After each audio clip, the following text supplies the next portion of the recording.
চারটি বাসন যখন একসঙ্গে থাকে তখন আওয়াজ হবে, আর এই সূত্রটি পরিবারের ক্ষেত্রেও প্রযোজ্য।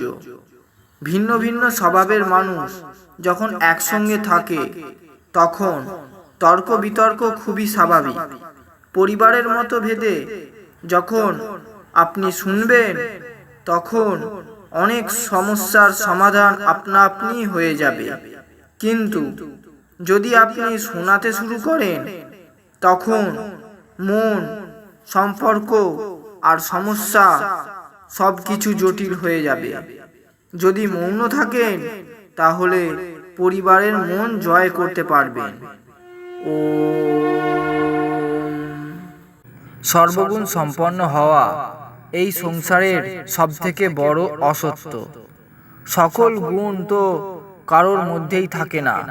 আর যখন আপনি আপনজনদের মধ্যে ত্রুটি পাবেন তখন তাদের অবশ্যই বোঝাবেন, শ্রেষ্ঠ থেকে সর্বশ্রেষ্ঠ হয়ে ওঠার সুযোগ প্রদান করবেন।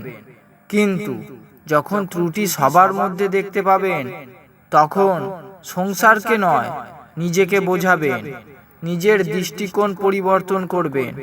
কারোর ত্রুটি নয়, তার ভালো দিকটি দেখার চেষ্টা করবেন, কারণ সর্বশ্রেষ্ঠ হয়ে ওঠার ক্ষমতা আপনার মধ্যেও আছে।